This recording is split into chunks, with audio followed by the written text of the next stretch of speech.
à Parker. Retour sur cette journée un petit peu particulière avec Lucie Secconi. Avant que tu ne t'élances, Kevin, laisse-nous te dévoiler quelques moments marquants de cette journée que tu sembles avoir manqué, trop occupé à nous faire rêver.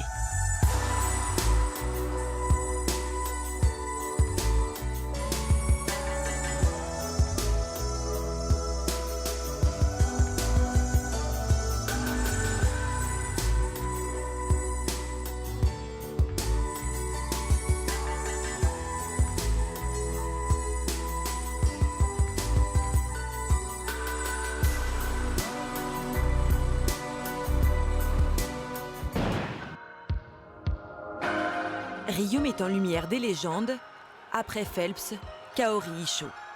10 fois championne du monde, triple championne olympique à la conquête de sa 4e médaille d'or. Ce soir, c'est la lutte finale qu'elle remporte haut la main. L'or comme cheval de bataille, un peu à la façon de nos vestes bleues. Philippe Rosier, Kevin Stott, Pénélope Le Prévost et Roger-Yves Bost ramènent de l'or en barre. Ils font la fierté de la France, 40 ans après le dernier titre olympique remporté par une équipe composée entre autres d'un certain Rosier, le père. Avant même le passage de la dernière cavalière, les Français sont assurés d'être les rois du monde. L'équipe de France d'équitation n'a pas fini de briller.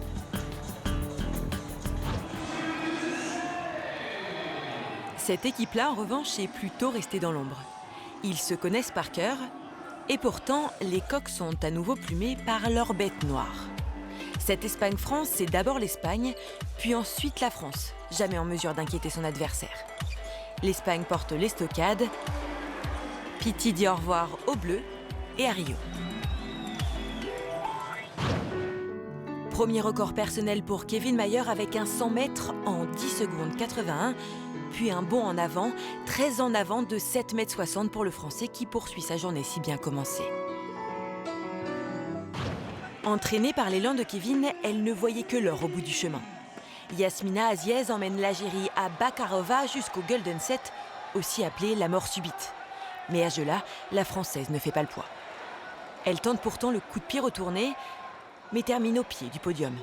L'espoir de médaille du taekwondo français s'envole avec le rêve d'une jeune lyonnaise. Si Yasmina souffre en silence, le Kenyan Kemboi savoure sa 3e place aux 3000 steeples, qu'il ne conservera pas longtemps. Pas question pour Mekissi de laisser filer le bronze, et il le fait savoir. Arrivé 4e, le Français demande une disqualification de son concurrent pour avoir mis le pied hors de la piste. Requête acceptée, le Kenyan s'efface et la France obtient sa 31e breloque. Si certains s'adonnent à siffler les Français, les experts, eux, font taire le Brésil. Le bras de fer dure 38 minutes, les Brésiliens commencent à faiblir, la victoire est bleue, ou blanche en l'occurrence. La force de l'expérience, les handballeurs français sont grands, voire même très grands, et ils ont le cœur pour conserver leur titre. Ils s'invitent dans le dernier carré des Jeux. Quand Mayer dit non, c'est non. Et pas question de le forcer s'il souhaite préserver sa cheville douloureuse. La preuve, 3e essai, en beauté. Kevin prend 2,04 m de hauteur et file lancer le poids. Lancer unique, nouveau record personnel à 15,76 m. Kevin domine l'épreuve. Première fois que les États-Unis réussissent un triplé aux Jeux Olympiques, c'est au 100 mètres et que les filles s'illustrent. Brianna Rollins se rafle l'or en 12 secondes 48, juste devant ses compatriotes Ali et Kathleen. Pour Renelle Lamotte, c'était vraiment un 800. Sans rébellion, sans agressivité, un départ trop lent et la Française ne peut suivre le rythme. Élimination de Lamotte, privée de demi-finale, des illusions pour les sports tricolores. Gatlin éliminée. Bolt, fidèle à lui-même, termine leader des demi. La finale du 200 mètres de demain s'annonce électrique. Avec une dernière ligne droite digne des plus grands, le maître se qualifie pour le grand soir et s'alignera couloir 7. Mais attention, risque d'orage, la foudre va tomber sur le couloir d'à côté.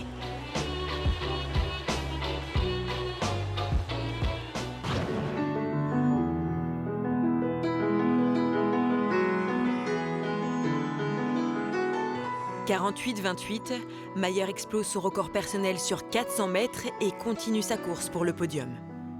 Le Français n'en a pas terminé avec les travaux d'Hercule, passé de 12 à 10, ce qui est largement suffisant sur 2 journées.